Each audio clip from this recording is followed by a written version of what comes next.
Bumblebee for today's conspiracy-laden video on the top 10 Bermuda Triangle mysteries scientists can't explain. And if you're that scientist who can, click out of the video. We don't want you here. Alright, I feel like the biggest and coolest mystery is the first one we gotta talk about. What is the Bermuda Triangle?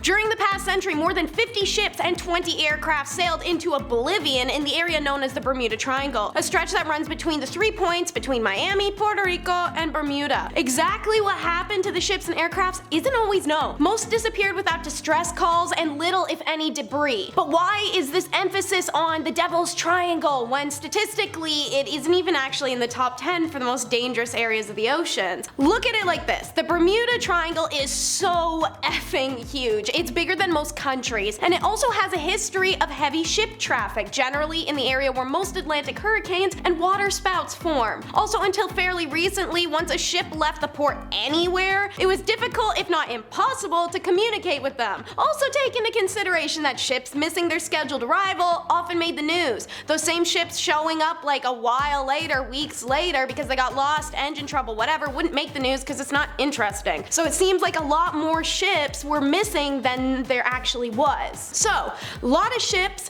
dangerous waters, huge area, lack of word from ships going missing. There are a number of natural forces at work in the area known as the Devil's Triangle, any of which could, if the conditions were right, bring down a plane or sink a ship. It's just up to you to decide if that's because of science or magic. Everyone's favorite ghost ship has Bermuda ties. It's the Mary Celebrity Status Celeste. Probably one of the most mysterious stories of shipwrecks, the ship seems to live a life of its own. Despite being found adrift in some other location of the Atlantic Ocean we don't need to care about right now, the connection to the Bermuda Triangle has somehow been invoked to find an answer in the mystery of the Celeste's fate, aka we've reached grasping at straws territory. Discovered on the 4th of December 1872 with everything right in place except for the entire crew, the Celeste was found stranded on seas days after starting its journey from New York to Genoa, Italy. There were supposed to be 7 crew members and Captain Benjamin Briggs, his wife, their daughter aboard the vessel, loaded with raw alcohol. The boat was loaded, by the way, not them to be specific. I mean, I could still be wrong though, because there was also 9 barrels in the cargo that were empty that shouldn't have been. And there was a sword on deck just sort of lying loosely, which isn't the best sign. Still, studies of the ship clearly ruled out the possibility of a pirate attack since everything on the ship, including said barrels of alcohol that weren't empty and valuable belongings, were intact. Many bring up theories that the vessel, while wandering through the Bermuda, their compasses went askew or they hit horrific natural weather, which is what the Triangle is notorious for. The next story is about the crew of the Ellen Austin and their part in the Tale of Two Ships. In 1881, the 210-foot-long oak schooner titled the Ellen Austin was going to New York from London when the cap and the crew stumbled upon a derelict near the Bermuda Triangle. Everything seemed fine with the unidentified schooner derelict that was just drifting aimlessly in the sea, except for the fact that a whole crew appeared to be missing. So Captain Baker of the Ellen Austin decided to observe the derelict for a few days to make sure it wasn't a trap. Decent idea. After 2 days, no response from the ship, the captain entered the abandoned vessel with his crew to find a well-packed shipment and no sign of crew. The decision was made to tow the derelict and its shipment all the way back on the Ellen Austin. The captain placed his prize crew members on the derelict ship to manage it and then set sail together. However, after 2 days of sail on calm waters, a squall separated the path of the two ships and the derelict vanished again. Days after the storm, according to the stories, Captain Baker's lookout spot the vessel through the spyglass only to realize it was drifting aimlessly again. When the Ellen Austin catches up the second time, once again, the entire crew is missing. Story goes on from here that either Captain Baker tried it again and it happened again and he was down to like 5 crew after that so he gave up, or B, he got the heebie-jeebies and abandoned the ship after that first attempt. Other reports suggest that the derelict was once spotted, but this time it had a separate crew than the prize crew placed on it by the Ellen Austin. The ship's disappearance, reappearance, and the prize crew's absence is an intriguing story. The Bermuda is also known for how it took 2 flights 1 year. On December 28th of 1948, DC-3 commercial flight took off from San Juan with 2 crew members and 29 passengers heading for Miami. On January 30th of 1948, the Star Tiger left from England on its way to Bermuda with 6 crew members and 25 passengers. Both flights were never seen again. When the DC-3 was 50 miles away from Miami, plane captain Lindquist reportedly radioed the Miami airport for landing instructions, and the airport's reply to those was met with silence. See, before they left, Lindquist informed the repair crew that the landing gear warning light was not functioning and that the aircraft batteries were discharged and low on water. But knowing that that would delay the aircraft's scheduled takeoff for Miami, Lindquist actually said the batteries would be fine to be recharged by the aircraft's generators on en route. Yeah, no. Star Tiger, prior to taking off, was noted to have endured problems with the heater as well as malfunctioning compass. So to keep the plane at a warmer temperature, they flew extremely low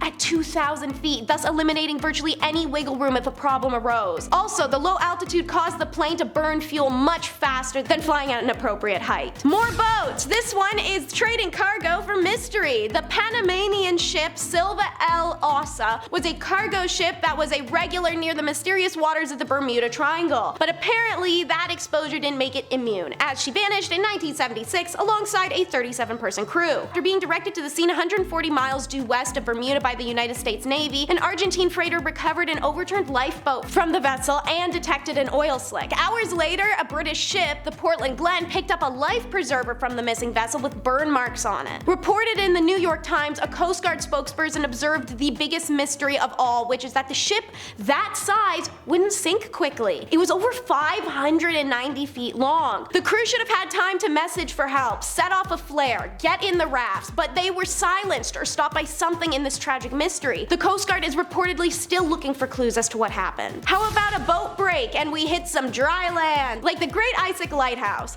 First built in 1850s to prevent merchant ships from disappearing in the Bermuda Triangle, the 152-foot tall Great Isaac Lighthouse has become more of a nefarious little participant in the area's mysteries rather than a protector. A barren island before the lighthouse was even built, local lore told of a ship that wrecked with no survivors except for a little youngin whose mother, known as the Grey Lady, can be seen roaming the island still to this day, and her wails of sorrow heard on full moons. First put into service in the mid-1800s, the lighthouse housed the island's only 2 inhabitants, its keepers. But the 4th of August, 1969, a small boat was launched to check on the lighthouse after routine calls had gone unanswered. Upon arrival, the investigators discovered the island was empty and there was no sign of its 2 guardians. A hurricane had passed over the island shortly before, but the lack of damage to the living quarters raised the question as to why 2 experienced lighthouse keepers wouldn't have stayed put where they were safest. Others believe that the pair were caught in a smuggling ring, or perhaps both kidnapped, but with no evidence of foul play to suggest anything untoward, the fate of both keepers remains a mystery. This is not the only time that isolated lighthouse keepers have disappeared under strange circumstances. After 3 men vanished from the Flannan Isles,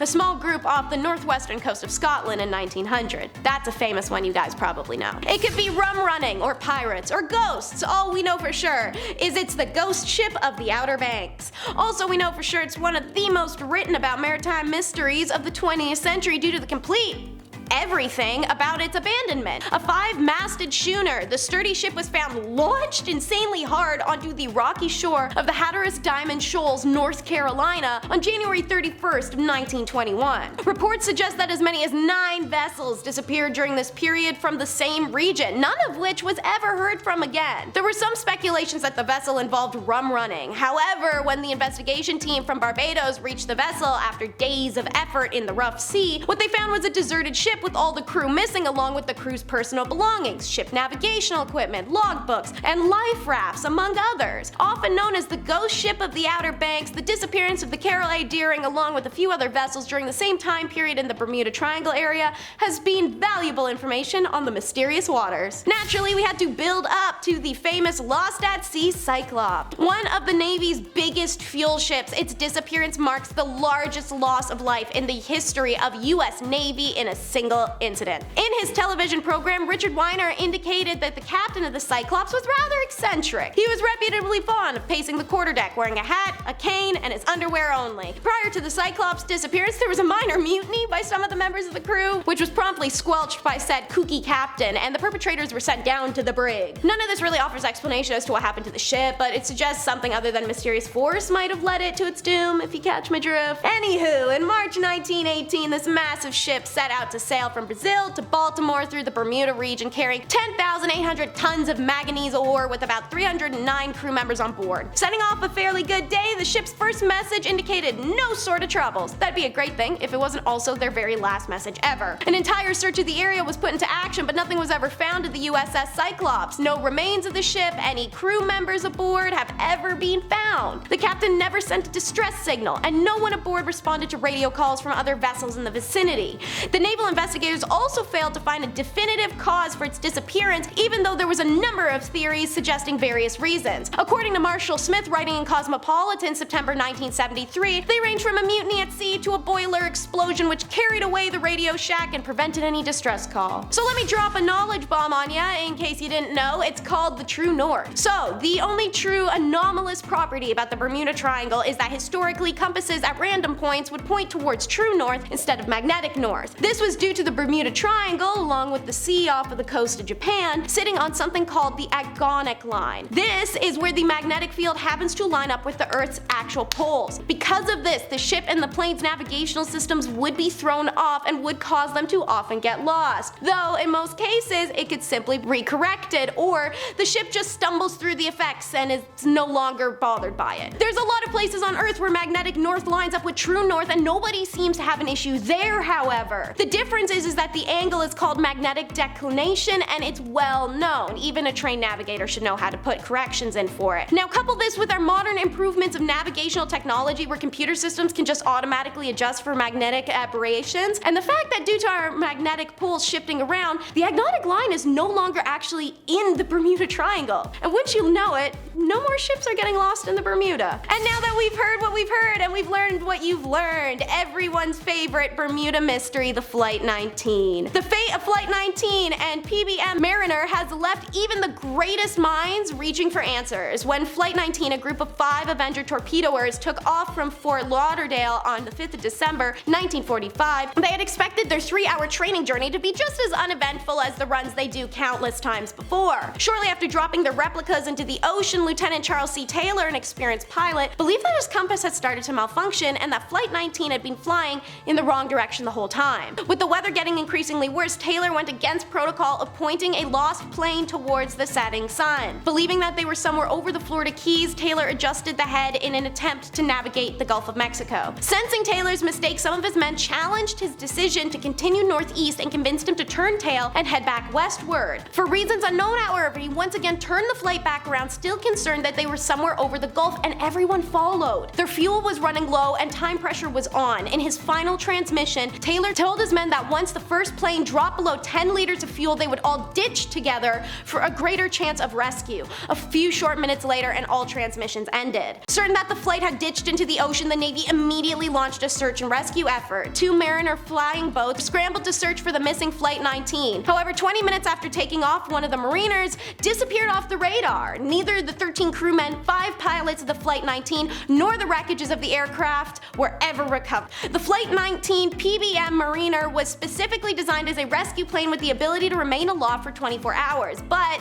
they were also nicknamed flying gas tanks because they reeked gas fumes so extensively. It was common for a pilot to search crew members before each flight for matches or cigarette lighters because you couldn't have them. After this Mariner disappeared, the Navy soon grounded all others. Michael McDonnell, who interviewed TBM pilots, stated in an article, former TBM pilots that we questioned expressed the opinion that the crew of the Avenger attempting to ditch at night in a heavy sea would almost certainly not survive the crash. And this, we feel, was the case with Flight 19. The aircraft most probably broke up on impact, and those crewmen who might have survived the crash wouldn't have lasted long in cool water. Alrighty, and that is the end of another video. Thank you so much for tuning in, and I hope you enjoyed. Be sure to like and subscribe to see more Bumblebee content, and until next time, is it silence or aliens?